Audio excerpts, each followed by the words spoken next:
By को अपने स्वामी ढूंढ रही होती है तो उसका स्वामी कहता है, अरे नींद में गलती से हाथ पैर लग गया और बच्चे को कुछ हो गया तो। हाय हाय कितना देखभाल करता है, लेकिन जब ऊपर आता है तो उसी बाइकों से चिपक के लेटा होता है। अबे तो अब हाथ पैर नहीं लगेगा, अब तो और भी बहुत कुछ लग सकता है। सीनू की औरत शेखावत के खेल में बाधा डाल देती है और इस बेचारे का काम अधूरा रह जाता है।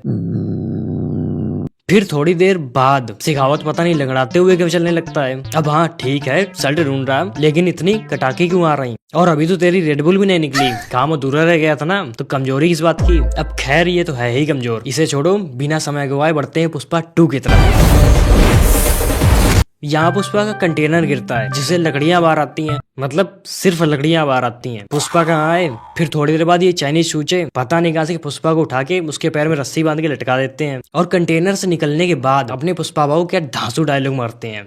कंटेनर में 40 दिन का मक्खियाँ गिनता मैं। अबे भोले चमन, कंटेनर में मक्खी तक की भी जगह नहीं थी, सिर्फ लड़कियां ही लड़कियां, मतलब लकड़ियां ही लकड़ियां भरी थी। और जैसे तैसे तू वहाँ था भी तो 40 दिन तक खाया क्या चंदन, और खाया तो चलो ठीक है, निकाला कहाँ, मतलब फ्रेश फ्रेश नहीं होता क्या। पुष्पा राज हगेगा नहीं साला। चाइनीज बंदे अपने अपने हथियार लेके तैयार हैं और अपने पुष्पा बाबू इनका भी निकल गया, लेकिन ये हथियार मतलब छोटी गुलाड़ी निकाली कहाँ से, पहले तो नहीं थी। अच्छा जैसे अपने बाहुबली का हथियार कहीं से भी आता है और कहीं को चला जाता है, वैसा सिस्टम है क्या। लेकिन ये हथियार आते कहाँ से हैं और जाते कहाँ को हैं, कहीं यहाँ पुष्पा का आधा नोट गिरता है और ये चाइनीज बंदा कहता है, नाम तो ऐसे ले रहा है जैसे पुष्पा को सालों से जानता हो। और जैसे ही ये नाम लेता है पुष्पा भी अपने स्वैग में आ गया, हाथ पैर मोड़ लेता है। पुष्पा उड़ते हुए इस बॉल को लात मारता है और इसके पीछे की सारी बोतल्स आउट। एक्शन सीन को कतई गेम बना रखा है और ये पीछे वाले बंदे पुष्पा की लात खा के दोबारा उठते ही नहीं। और इस बंदे पे तो तरस आ रहा, पहले मासूम के हाथ में मारा, फिर उसके चेहरे पे मार के चश्मा गिराया और फिर उसी के साथी से उसी को मरवा के नीचे गिरा दिया। पुष्पा भाग रहा, पुष्पा के ऊपर गोलियों की बरसात हो रही। काबिल बंदे पुष्पा को मारने के लिए फायरिंग कर रहे हैं, लेकिन किसी का भी निशाना पुष्पा पे नहीं लग रहा। फिर इसी बीच एक 75+ बुढ़ा कार से निकलता है जो एक ही गोली मारता है और गोली लग भी जाती है, और मार भी इस छोटी सी बंदूक से रहा जिसकी रेंज वहां तक होगी भी नहीं। और यहाँ एक बड़ी मिस्टेक, पुष्पा को गोली लगती है, पुष्पा पानी में गिरता है, फिर वापस ऊपर आ जाता है और अपना फटा नोट दिखाता है। लेकिन ये नोट तो यहाँ गिरा था ना, और इस बंदे ने उठा लिया था। फिर पुष्पा भी नीचे आया और चाइनीज फाइटिंग करने लगा, लेकिन नोट तो लेता ही नहीं इससे। तो यहाँ फिर दोबारा इसके पास कैसे आया।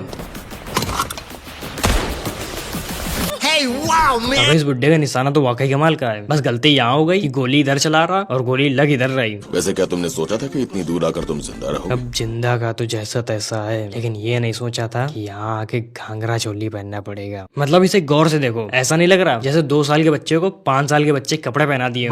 ये कैमरामैन पुष्पा का भगत होता है जो कि मना करने के बावजूद ले ही लेता है। लेकिन जिस एंगल में इसने मंत्री की फोटो ली है उसके नुन्नू के अलावा और कुछ फोटो में नहीं आया होगा। शेखावत ने लगभग 230 मजदूरों को पकड़ा था, लेकिन जब पुष्पा इन सबको छुड़ाने आता है तो यहाँ लगभग 30 ही है। मतलब बाकी सबको क्या फांसी हो गई क्या। ये एनिमल वाला एक्टर किसी को भी 10 टन के लिए फोन करता है तो वो डायरेक्ट पुष्पा से मांगता है। मतलब पूरे हिंदुस्तान में 10 टन माल किसी के पास नहीं है। चलो माल का अकाल पड़ा होगा, लेकिन फिर पुष्पा यहाँ से जाने के बाद 100 टन 150 टन इन्हीं लोगों से मांग रहा होता है। तो अब माल की बारिश होने लगी क्या। ये नए सीएम शेखावत के सामने अपने पूरे कपड़े उतार के नंगे हो जाते हैं, फिर कहते हैं पुष्पा से बोल दूंगा तुझे सॉरी बोलने, और शेखावत मान भी जाता है। तो जब तुम्हारी बात वो ऐसे ही मान गया तो वस्त्रहीन होने की क्या जरूरत थी। खामखा अपना थुलथुला बदन शेखावत को दिखा रहा। पुष्पा यहाँ शेखावत को सॉरी बोलने आता है तो देखो बोलता क्या है, शेखावत साहब सॉरी। लेकिन अब देखो शेखावत के रेडियो में क्या रिकॉर्ड हुआ, सॉरी सिर्फ सॉरी। शेखावत सर कहाँ गया। फिर पुष्पा जाता है और दोबारा आके शेखावत को पेल देता है। और यहाँ देखो जिसने पेली उसकी गाड़ी यहाँ है और जो पिला उसकी गाड़ी यहाँ चली गई। अब एक बार यहाँ होती फिर भी माना जा सकता था, लेकिन यहाँ कैसे चली गई। और फिर पुष्पा टक्कर मारने के बाद मूतने लगता है, जिसकी मूतने कोई लिमिट ही नहीं है। शेखावत पानी में है, पुष्पा मूत रहा। कुछ लौंडे शेखावत को पानी से धीरे धीरे बाहर निकाल रहे हैं, पुष्पा मूत रहा। शेखावत बाहर निकल आया, लेकिन पुष्पा